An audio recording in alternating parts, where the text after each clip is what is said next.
अस्सलाम वालेकुम। ये एल मोमेंट एस्टिमेशन का टॉपिक है। ये समझा रही हूँ, ठीक है। एल मोमेंट एस्टिमेशन बेसिकली है क्या, ये एक ऑर्डर स्टैटिस्टिक्स है। ऑर्डर स्टैटिस्टिक का लीनियर कॉम्बिनेशन कहलाता है एल मोमेंट, ठीक है। ऑर्डर स्टैटिस्टिक का तो पूरा एक टॉपिक है अलग से, जो कि बायोस्टैट्स में हमने पढ़ा था। अच्छा, अब इसमें है क्या कि हमने इसमें एल मोमेंट फाइंड करना होता है एस्टिमेटर्स का, यानी कि जो पैरामीटर्स होते हैं उनका एल मोमेंट फाइंड करना होता है, ठीक है। तो इसमें हमें 4 फार्मूले या 4 लैम्डास हैं वो होते हैं इसमें, जिसको यूज़ करते हुए हमें फाइंड करना होता है पैरामीटर्स का एल मोमेंट, ठीक है। सबसे पहले ये लैम्डा 1, लैम्डा 2, लैम्डा 3, लैम्डा 4, ये इनके फार्मूला है। इनकी ये लैम्डा 1 किसके इक्वल होता है, 0 से 1 का, इस 1 की इसकी लिमिट होती है एफ इनवर्स म्यू और डी यू। ये होता क्या, ये मैं आगे क्वेश्चन करवाऊंगी तो उसमें बताती हूँ। और ये वी नॉट के भी इक्वल होता है। लैम्डा 2, इसके लैम्डा 2 का फॉर्मूला ये है, इसमें पूरा वही है, सिर्फ ये चीज़ एडिशनल है, ठीक है। लैम्डा 3 में भी वही चीज़ है, सिर्फ ये चीज़ एडिशनल है। लैम्डा 4 में भी वही चीज़ है, लेकिन ये चीज़ इसमें एडिशनल है, ठीक है। तो ये चीज़ याद करनी होती है। याद तो ऐसे कुछ सारे चारों के फॉर्मूले याद करने होंगे, ठीक है। और ये इसके इक्वल भी होता है, लेकिन इसका काम लैब में है, तो ये इसको करने की ज़रूरत नहीं है, क्योंकि ये इसका काम लैब में है, ठीक है। तो ये लैब वाला काम है, इसको अभी हम यूज़ नहीं करेंगे, क्योंकि हम मैनुअली काम कर रहे हैं, तो हम इन फार्मूलाज पे काम करेंगे, ठीक है। अब देखो, इसमें लिखा हुआ है consider a random sample of size n from uniform distribution alpha beta. Uniform distribution के पैरामीटर्स होते हैं alpha beta. Find L moment estimators of alpha beta. L moment estimator find करना है अल्फ़ा और बीटा का, यानी कि दोनों पैरामीटर्स का एल मोमेंट फाइंड करना है। यानी कि अब हमें, और अच्छा, यहाँ पर एक और चीज़ लिखी होती है, बेस्ड ऑन लैम्डा 1 लैम्डा 2, इस तरह लिखा भी होता है। नहीं लिखा हो तो हमें पता है यूनिफॉर्म डिस्ट्रीब्यूशन में अल्फ़ा बीटा है तो 2 है, तो हमें लैम्डा 1 और लैम्डा 2 से ही फाइंड कर लेंगे हम, ठीक है। उसके आगे वाले क्वेश्चन में फिर बताती हूँ। अगर आगे लिखा होगा यहाँ पे बेस्ड ऑन लिखा हो, based on lambda 1 lambda 2 lambda 3 lambda 4, तो फिर हम चारों से करके देखते हैं। लेकिन यूनिफॉर्म डिस्ट्रीब्यूशन में ऐसा नहीं देंगे सर, ठीक है। यूनिफॉर्म डिस्ट्रीब्यूशन में अल्फ़ा बीटा फाइंड करना है, तो हम लैम्डा 1 और लैम्डा 2 को यूज़ करते हुए करेंगे, ठीक है। क्वेश्चन स्टार्ट करते हैं। Consider a random sample of size n from uniform distribution alpha beta, L moment estimator of alpha and beta.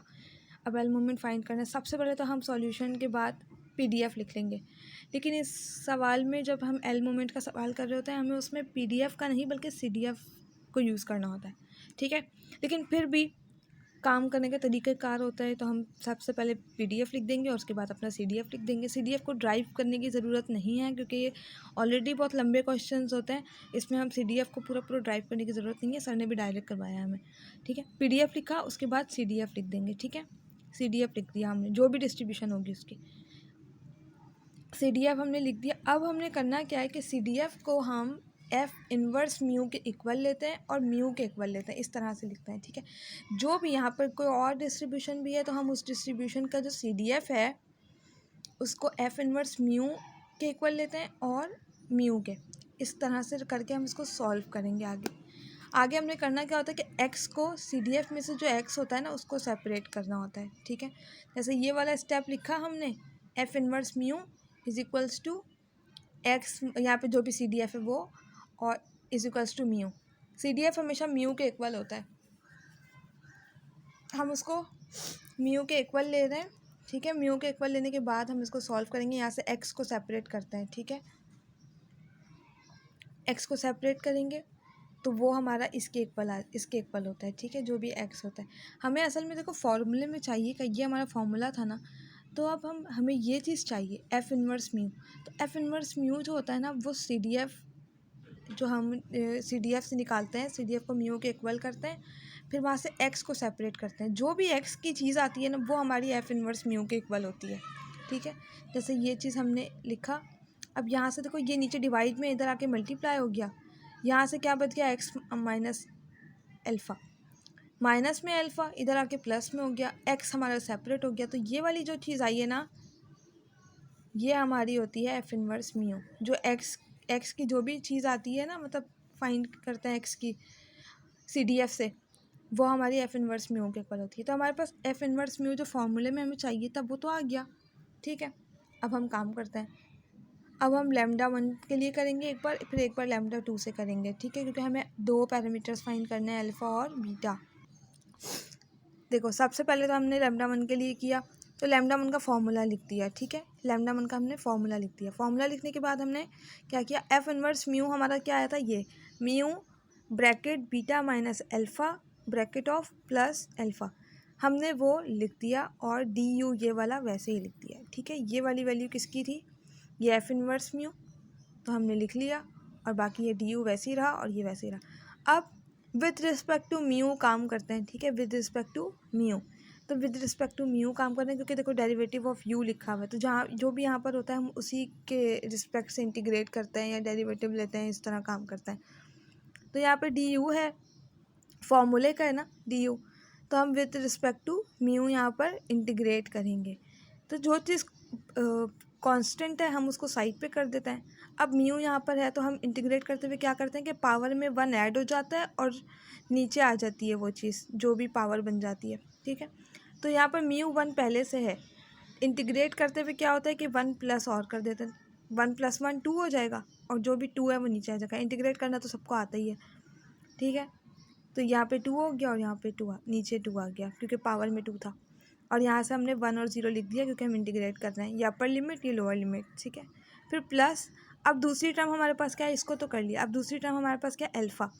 Alpha के पास म्यू नहीं है, तो जब म्यू नहीं होता और हम इंटीग्रेट कर रहे होते हैं, तो हम एक जो भी चीज़ हम जिसके रिस्पेक्ट से कर रहे होते हैं वो यहाँ पर ऐड कर देते हैं, ठीक है। तो हम यहाँ पर एक म्यू ऐड करेंगे, ठीक है, म्यू ऐड कर दिया और 1 और 0 लिख दिया, ठीक है, आ गई समझ। अब यहाँ पर इंटीग्रेट कर लिया ना, अब तो म्यू पे क्या करते हैं कि जो भी म्यू है, यानी कि म्यू हो एक्स हो जो भी हो, हम वहाँ पर एक बार लोअर लिमिट एक बार अपर लिमिट रखते हैं, अपर लिमिट फिर माइनस लोअर लिमिट म्यू में पुट करते हैं, तो वही करेंगे। कांस्टेंट तो वैसे ही रहा, यहाँ पर म्यू की जगह एक बार 1 रखा क्योंकि अपर लिमिट है, फिर माइनस, फिर इसी में 0 रखा लोअर लिमिट, और नीचे वाला 2 ऐसे ही आ गया। यहाँ पर भी ऐसे ही करेंगे, अल्फ़ा वैसे कांस्टेंट था तो वैसे ही आ गया। अब म्यू की जगह पे 1, एक बार upper limit minus lower limit रखा, ठीक है, upper limit minus lower limit, और यहाँ पर हमने इसको सॉल्व कर लेंगे बस सिंपल। ये 1/2 हो जाएगा, 1 का स्क्वायर 1 ही रहता है, 0 को छोड़ ही दो, 1 - 0 1 ही हो जाएगा, तो 1/2 हो जाएगा। ये 1/2 और 1 ऊपर वाला इससे मल्टीप्लाई हो जाएगा, तो ये पूरा ये चीज़ बन जाएगी, सॉल्व करोगे तो आ ही जाएगा समझ।